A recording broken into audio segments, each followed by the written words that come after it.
Clip number 1006۔ اس clip میں آپ قرآن پاک کی سورہ شعراء کی آیت نمبر 106 سے 108 تک کی تلاوت، ترجمہ قرآن اور تفسیر قرآن صراط الجنان سماعت فرمائیں گے۔ بسم اللہ الرحمن الرحیم۔ ترجمہ: اللہ کے نام سے شروع جو نہایت مہربان رحمت والا ہے۔ اذ قال لهم اخوهم نوح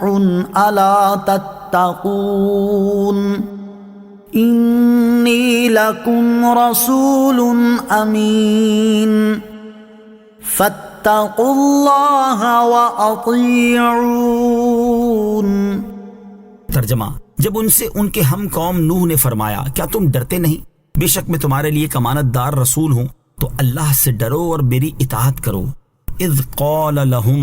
جب ان سے فرمایا۔ اس آیت اور اس کے بعد والی دو آیات کا خلاصہ یہ ہے کہ حضرت نوح علیہ الصلوۃ والسلام کو ان کی قوم نے اس وقت جھٹلایا جب آپ علیہ الصلوۃ والسلام نے اپنی قوم سے فرمایا کیا تم اللہ تعالیٰ کے عذاب سے ڈرتے نہیں تاکہ کفر اور گناہوں کو ترک کر دو، بے شک میں اللہ تعالیٰ کی طرف سے تمہارے لیے ایک ایسا رسول ہوں جس کی امانت داری تم میں مشہور ہے، اور جو دنیاوی کاموں پر امین ہے وہ وحی اور رسالت پر بھی امین ہوگا، لہذا تم اللہ تعالیٰ سے ڈرو، اور جو میں تمہیں توحید و ایمان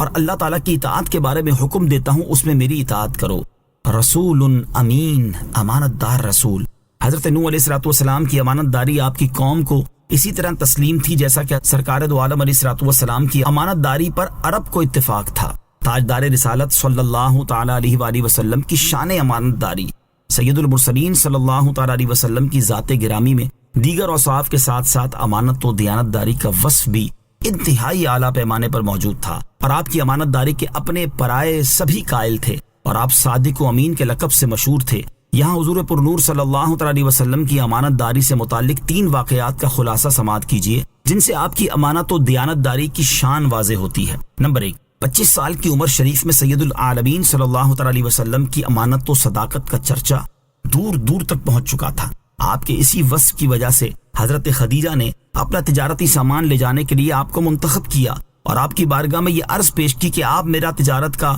مال لے کر ملک شام جائیں، جو معاوضہ میں دوسروں کو دیتی ہوں آپ علیہ الصلوۃ والسلام کی امانت و دیانت داری کی بنا پر میں آپ کو اس کا دگنا دوں گی۔ نمبر 2، نبی کریم علیہ الصلوۃ والسلام کی امانت و دیانت کی بدولت اللہ تعالیٰ نے آپ صلی اللہ تعالی علیہ وسلم کو مخلوق میں انتہائی مقبول بنا دیا اور عقل سلیم اور بے مثل دانائی کا عظیم جوہر عطا فرمایا۔ چنانچہ جب تعمیر کعبہ کے وقت حجر اسود کو نصب کرنے کے معاملے میں عرب کے بڑے بڑے سرداروں کے درمیان جھگڑا کھڑا ہو گیا اور قتل و غارت گری تک نوبت پہنچ گئی، تو آپ علیہ الصلوۃ والسلام نے ان کے جھگڑے کا ایسا لاجواب فیصلہ فرما دیا کہ بڑے بڑے دانشوروں اور سرداروں نے اس فیصلے کی عظمت کے آگے سر جھکا دیا، اور سبھی کفار پکار اٹھے کہ واللہ یہ امین ہیں اور ہم ان کے فیصلے پر راضی ہیں۔ نمبر 3، کفار مکہ اگرچہ رحمت دو عالم علیہ الصلوۃ والسلام کے بدترین دشمن تھے، مگر اس کے باوجود حضور پرنور علیہ الصلوۃ والسلام کی امانت و دیانت پر کفار کو اس قدر اعتماد تھا کہ وہ اپنی قیمتی مال و سامان کو حضور اقدس علیہ الصلوۃ والسلام کے پاس امانت رکھتے تھے، اور رسول کریم علیہ الصلوۃ والسلام کی امانت داری کی یہ شان تھی کہ آپ نے اس وقت بھی